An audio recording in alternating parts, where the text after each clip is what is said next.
백색 소음이라는 말을 아마 많이 들어보셨을 것입니다.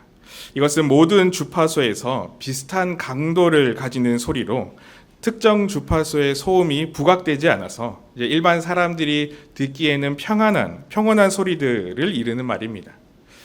제가 어릴 때 경험했던 이 백색 소음 중에 하나가 있는데, 제가 중고등학생 때 공부할 때 경험했던 아이들에게 한참 유행했던 MC 스퀘어라는 그런 기계였습니다. 이것은 이어폰을 귀에 꽂으면 뚜뚜뚜뚜뚜 하는 소리를 계속 내주는 기계입니다. 그래서 이것을 선전하는 말이 뇌 훈련을 시켜주는 기계다, 뇌 훈련을 시켜주는 효과가 있다라는 것이었습니다. 그래서 이것을 사용하면 집중력과 기억력을 향상시켜주는 효과가 있다고 해서 특히 수험생들에게 많이 팔렸던 것이라고 합니다. 왜 이런 효과가 있는지 원리를 설명하는 것을 보면 이제 뇌에 자극을 주는 특정 음파를 들려주어서 그래서 뇌를 계속해서 활성화시킨다는 것이었습니다. 귀에는 소리가 계속해서 들리고 있지만 그것이 거슬리는 소음이 아니라 이제 일종의 백색 소음이고 또 집중하게 하는 훈련이 되어서 더 공부에 집중하고 잘하게 된다는 것이었습니다. 저도 이제 그 기계를 사서 해보지는 않았고 이제 중고등학교 때 다니던 도서관에 이것이 설치되어 있는 곳이 있어서 사용해 보긴 했는데 신기하기는 했습니다. 귀에 처음에는 그 귀의 소리들이 굉장히 거슬리게 들렸지만 공부에 집중하다 보면 어느 순간부터는 그 소리가 들리지 않고 내가 보는 책의 문제들에만 집중하게 됩니다. 이것이 기계 때문인지 제가 집중력이 좋아서인지 그건 잘 모르겠지만 하여튼 특이한 경험이었습니다. 근데 요즘에는 이런 기계 말고 또 다른 백색 소음을 찾아서 공부하는 사람들의 모습도 많습니다. 많이 알려진 카공족이라는 사람들입니다. 카페에서 공부를 하는 사람들이 이르는 말인데, 사람이 아주 많고 또 소음이 있는 그런 곳에서 공부할 때에 더 집중이 된다는 것입니다. 왜냐하면 이런 소음도 일종의 백색 소음, 즉 집중과 안정을 주는 그런 소리들이 되기 때문에 그렇다고 합니다. 생각해보면 이런 현상들은 신기한 현상입니다. 분명히 주위에는 소음이 가득한데 집중하게 됩니다. 집중하면 주위에 그런 소음들이 어느 순간부터 거슬리는 것이 아니라 방해하는 것이 아니라 들리지 않는 것이 되어버립니다. 제가 이 이야기를 떠올리며 묵상하면서 들었던 생각은 아마 우리를 향한 하나님의 그 집중하심도 이와 같지 않을까 하는 생각이었습니다. 하나님께서는 세상의 수많은 방해거리들 가운데서도 정확하게 우리에게 집중하시는 분이십니다. 하나님께서는 세상의 수많은 소음들 가운데서도 정확하게 우리의 목소리를 구별하시며 듣고 계시는 분이십니다. 왜냐하면 하나님의 그 눈과 귀는 우리를 향해 항상 열려 있으시기 때문입니다. 우리 개개인에게 항상 집중하시기 때문입니다. 오늘 우리가 읽었던 시편 34편의 말씀에서 다윗은 이것을 고백하고 있습니다. 오늘 다윗이 처했던 이 시편 배경 가운데 처했던 상황은 아마 다 잘 아실 것입니다. 시편 34편의 제목에도 나와 있듯이 이 다윗이 아비멜렉 앞에서 미친 채 하다가 쫓겨났던 그런 상황이었습니다. 다윗이 당시에 처했던 상황은 참으로 비참하고 이루 말할 수 없이 다급했던 상황입니다. 그 이스라엘 민족 안에서는 자신을 죽이려고 하는 사울 왕으로 인해서 도망쳐야 했고 또 그렇게 내가 살기 위해 도망쳤던 곳이 블레셋이었습니다. 근데 문제는 블레셋이 어떤 곳입니까? 이스라엘 백성들의 적국이면서도 그 다윗을 아주 원수로 생각하는 그런 곳이었습니다. 왜냐하면 다윗이 그들의 위대한 장수 골리앗을 쓰러뜨린 장본인이기 때문입니다. 이것을 생각하면 오죽했으면 다윗이 이곳까지 피할 수밖에 없었는지 생각을 해보게 됩니다. 그만큼 자신이 안전해야 하는 그 나라에서 안전을 보장받지 못하고 위험한 상황에 끝없이 내몰렸던 다윗의 어려운 상황의 모습이었던 것입니다. 그런데 그렇게 피한 곳에서도 당연히 안전하지 못했습니다. 이런 다윗을 본 블레셋의 신하들은 그를 처단해야 한다고 주장합니다. 죽음의 위기를 피해 온 곳에서도 여전히 다윗은 죽음의 위기를 계속해서 마주했던 것입니다. 그래서 다윗은 살기 위해 비참한 모습을 보일 수밖에 없었습니다.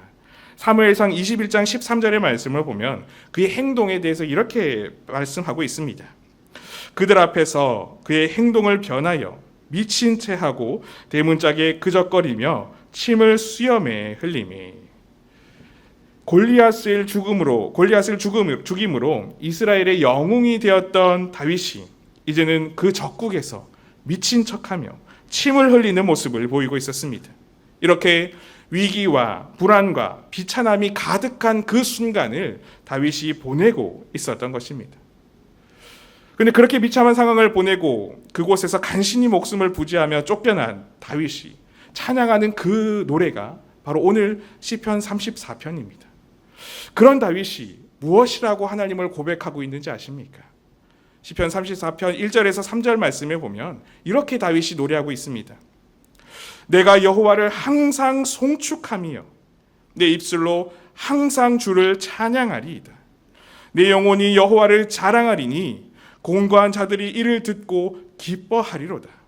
나와 함께 여호와를 광대하시다며 함께 그의 이름을 높이세. 하나님을 송축하며 하나님을 찬양하며 하나님을 자랑하리라고 노래하고 있습니다.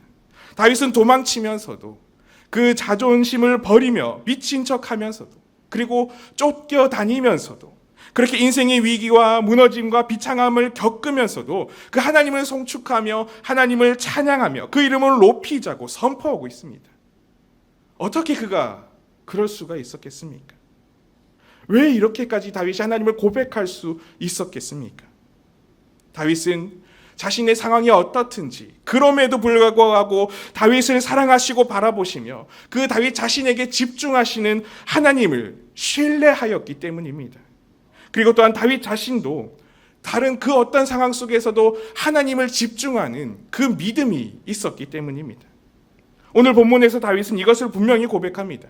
17절에서 19절의 말씀을 보면 다윗은 그 하나님의 건지심과 구원하심을 이렇게 노래하였습니다. 의인이 부르짖음에 여호와께서 들으시고 그들의 모든 환난에서 건지셨도다.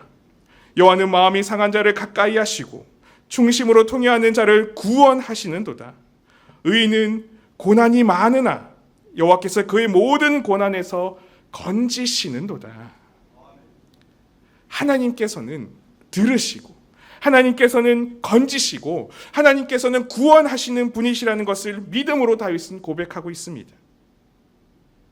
이렇게 하나님은 우리의 부르짖음을 들으시는 분이십니다. 처음에 말씀드린 것처럼 하나님께서는 우리에게 항상 집중하시고 계시기에 우리의 그 작은 소리도 결코 놓치는 법이 없으십니다. 때로는 우리 생각에 내가 기도하고 하나님께 부르짖을 때에 내 삶에 아무런 변화가 없는 것처럼 느껴질 때가 있습니다.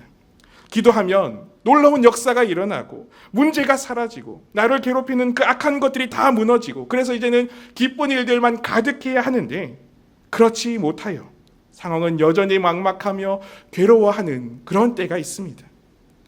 그러나 우리가 기억해야 하는 것은 하나님께서는 그때에도 우리와 함께 하셔서 우리의 그 아픔과 괴로움 속에 간절히 부르짖는 우리의 기도를 듣고 계신다는 사실입니다. 그리고 그저 듣고만 계시는 것이 아니라 우리에게 가장 선하고 가장 은혜롭고 가장 기쁨이 충만한 그 길로 여전히 인도해 가시고 계십니다. 하나님께서는 우리 삶 가운데 그 크신 권능의 손으로 일하고 계시며 친히 손을 내밀어서 우리를 건지시는 분이십니다. 그리고 이 가운데 우리가 기억해야 하는 중요한 것이 있습니다. 하나님께서 기도를 들으시고 환난에서 건지신다고 하시는데 어떤 사람의 기도를 들으시고 건지신다고 하는지 오늘 다윗은 15절과 17절 앞부분에 이렇게 말하였습니다.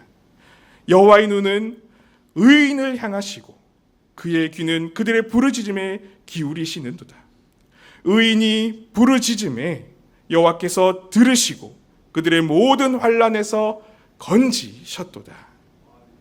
의인이 부르짖음에 의인이 기도하고 엎드리고 부르짖을 때 하나님께서는 들으시고 건지신다고 말씀하십니다. 하나님께서 들으시는 이의 기도는 바로 의인이 간절히 하나님을 찾고 부르짖는 기도라는 것입니다. 그렇다면 이 의인이 어떤 사람입니까? 단순히 세상적으로 도덕적으로 선하고 흠없는 사람을 말하는 것이 아닙니다. 다윗이 말하는 이 의인은 그리고 하나님께서 원하시는 이 의인의 삶은 하나님 앞에서 살아가는 그 믿음의 삶을 살아가는 사람을 말합니다.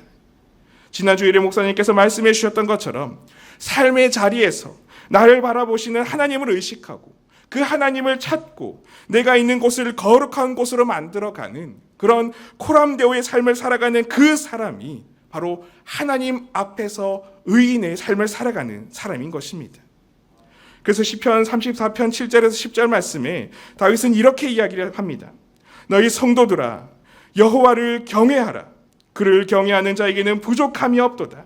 젊은 사자는 궁핍하여 줄일지라도 여호와를 찾는 자는 모든 좋은 곳에 부족함이 없으리로다. 하나님 앞에 온전히 선 사람이 되어 하나님을 경외하며 하나님을 찾고 기도할 때에 하나님께서 내 삶의 주인이라시는 것을 믿음으로 인정하며 경외하는 그 사람의 기도를 하나님께서는 들으시고 응답하신다는 것입니다. 모든 좋은 것에 부족함이 없도록 채워주시는 하나님이시라는 것을 이렇게 다윗이 고백하고 있는 것입니다. 기도하는 우리는 이렇게 하나님을 경외하며 하나님을 찾는 자가 되어야 할 줄로 믿습니다. 하나님께서는 이렇게 하나님을 경외하며 하나님을 찾고 하나님 앞에서 신실하게 살아가는 자의 부르짖음을 들으신다고 말씀하십니다. 그 어떤 방해의 소리가 하나님께 들려온다 할지라도 상황에 휩쓸리지 않고 세상의 수많은 욕들에 휩쓸리지 않고 하나님께 집중하며 하나님의 음성만을 들으며 믿음으로 살아가는 그 사람의 기도를 하나님은 들으시고 응답하여 주셔서 반드시 그를 건지시고 구원하여 주십니다. 비록 지금 여전히 삶에서 수많은 고난을 마주하게 되고 마음이 상할 일에 둘러싸여 힘겨운 가운데 살아간다 할지라도 하나님께서는 반드시 그 부르짖음을 들으시고 응답하십니다. 그 소리를 결코 놓치지 않으실 것입니다. 어떤 아이의 부모가 기도회를 참석하고 있었습니다. 근데 기도회를 하는데 아이가 잠들어서 옆방에 재웠다고 합니다. 그 옆방은 방음시설이 잘 되어 있어서 웬만한 소리가 잘 들리지 않는 곳이었습니다. 근데 한참 기도하는 중에 그 어머니가 갑자기 뛰어가서 아이를 데리고 옵니다. 그 아이는 그렇게 목을 쓰며 애를 쓰며 울고 있었습니다. 아무도 그 소리를 듣지 못했지만 그 엄마는 그 소리를 듣고 즉각적으로 반응했습니다. 하나님이 우리의 소리에 이렇게 반응하십니다. 세상에 그 누구도 우리의 소리에 귀를 기울이지 않는다 할지라도 하나님께서는 그 많은 소음을 뚫고 우리의 기도를 들으시고 하나님을 찾는 그 마음을 아시고 우리의 기도에 응답하셔서 놀라운 구원의 역사를 우리의 삶에 이루어 가십니다. 하나님께서 반드시 우리의 기도를 들으실 것임을 믿고 믿음으로 기도하는 오늘 이 밤이 될 수 있기를 축복합니다. 모든 좋은 것에 부족함 없이 응답하시는 하나님이시라는 것을 믿고 기도하며 구하는 그런 이 시간이 되기를 축복합니다. 그래서 후히 부어주시는 하나님의 응답과 평안과 기쁨이 오늘 기도하는 우리의 기도의 가운데 가득 넘칠 수 있기를 주님의 이름으로 축복합니다. 함께 기도하겠습니다. 사랑의 하나님 아버지, 오늘 이 밤에도 우리가 하나님의 은혜를 사모함으로 기도의 자리에 나오게 하여 주시니 감사를 드립니다. 우리는 살아갈 때에 환난과 고난을 수없이 마주합니다. 그러나 하나님께서는 그런 상황 가운데서도 믿음으로 발버둥치며 살아가는 우리를 결코 외면치 않으시는 줄로 믿습니다. 하나님의 눈과 귀가 우리를 향하시며 우리에게 여전히 집중하고 계심을 믿습니다. 우리도 하나님께 그렇게 믿음으로 집중하여 사는 의인의 삶을 살아가게 하여 주시고 그렇게 하나님을 경외하며 기도하며 살아가는 우리에게 건지심의 은혜와 응답하심의 역사가 충만히 있게 하여 주시옵소서. 오늘 이 밤에도 우리가 각자의 간절한 기도의 제목으로 그리고 가정과 교회와 나라를 위한 기도의 제목으로 함께 기도하고자 합니다. 그 기도의 제목들마다 하나님께서 주시는 응답이 있게 하여 주시고 하나님의 일하심을 기대하며 더욱 간절히 기도하는 우리 모두가 되게 하여 주시옵소서. 감사를 드리며 예수님의 이름으로 기도드리옵나이다. 아멘.